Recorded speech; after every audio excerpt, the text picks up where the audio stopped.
Economia, com Juliana Rosa. Oferecimento Warren. Invista nos seus objetivos. Baixe o app da Warren e descomplique.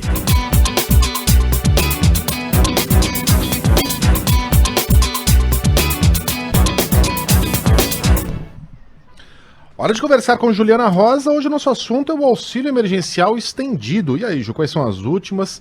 E como é que você está vendo esse assunto? Bom dia para você. Bom dia, tudo bem, Megali? Bom dia aqui para Sheila, para Carla, para você ouvinte.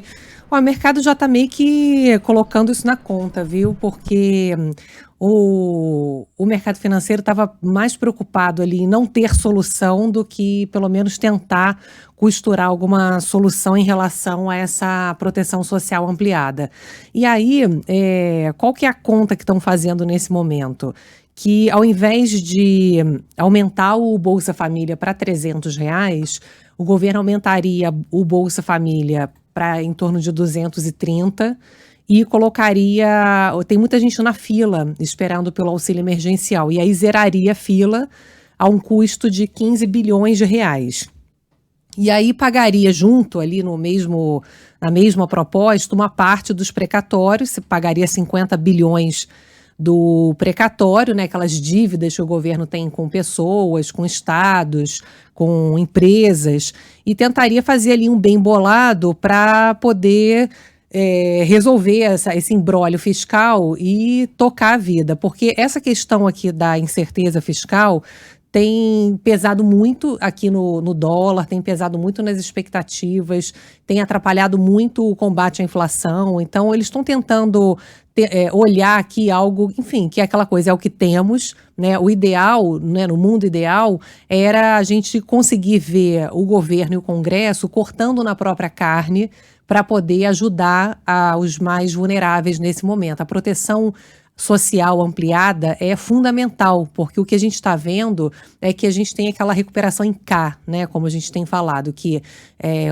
a classe mais alta está se beneficiando agora, então sobe o pessoal que tem dinheiro agora, que tem carteira assinada, ou que tem uma condição melhor, e que agora está se beneficiando da abertura do setor de serviços, está podendo ir comer fora, está podendo usar essa parte de serviço, que é importante para gerar emprego agora para os mais pobres, mas o pessoal da renda mais baixa ali com muita dificuldade, a pobreza maior em relação ao nível pré-pandemia.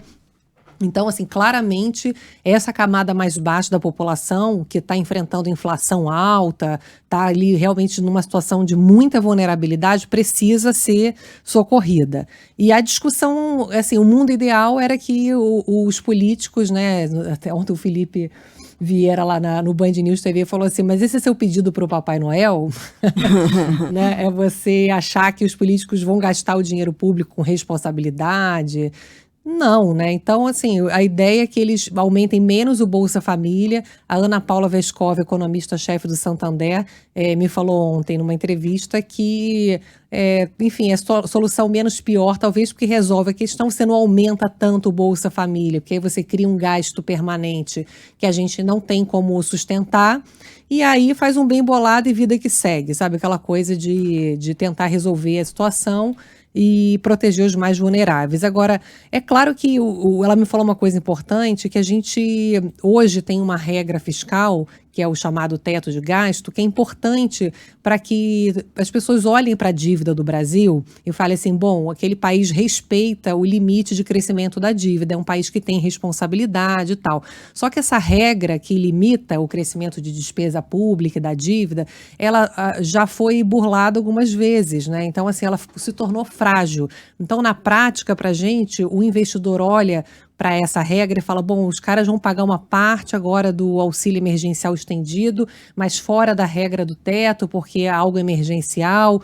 Então, no fundo, assim, toda vez que tiver alguma coisa, ao invés de cortar na própria carne, né, os políticos vão criar uma espécie de subterfúgio para poder burlar a regra. E aí, no fundo, quando a gente não tem uma previsibilidade de dívida pública, o investidor olha e fala assim, bom, esse país aí não é tão confiável, vou cobrar um juro maior para investir nele, né? A nossa moeda perde valor e aí dificulta o ambiente de investimentos e de combate à inflação também.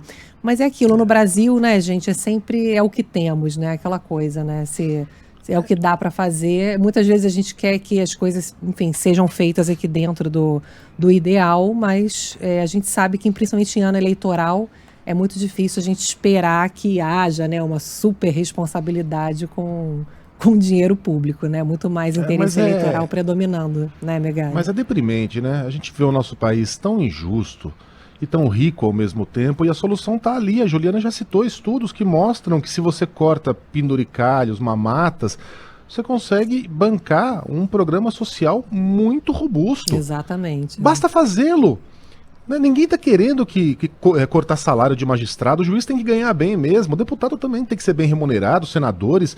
Agora, precisa de um carro oficial com motorista para cada um dos 513 deputados, sendo que o presidente das casas tem direito a 2 carros, sei lá pra quê, o cara trabalha com um mágico, é cortado no meio, o tronco vai num carro e a perna vai no outro, né? Um carro, sendo que em países paupérrimos, como a Dinamarca, Suécia, o Reino Unido, os legisladores vão trabalhar de metrô. Né? A gente precisa disso, a gente precisa de um cara contratado para servir cafezinho para ministro do STF, para colocar a toga sobre os ombros do ministro, para puxar a cadeira para o ministro sentar. Porra, os caras são o quê? Crianças? Bebês? Tem que ser limpados no banheiro também? A gente precisa de tudo isso, mas os caras não querem abrir mão. Exatamente. Você vê ali a pressão, nem né? de uma fração disso. Você viu que no Senado agora o Judiciário está pressionando para não tirar os penduricalhos? A gente ouve isso o tempo todo. Há quanto tempo, né, Megali?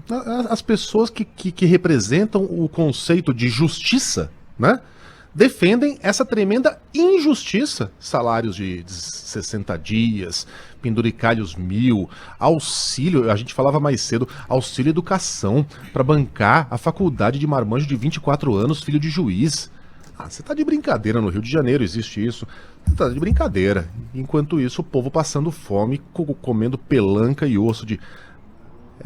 desanima, dá vontade de desistir desse país. É duro. Mas a gente não desiste, não. Vamos que vamos, né? Passamos do horário aqui. Um beijo pra você. Até amanhã, não, até segunda. Beijo. Bom fim de semana.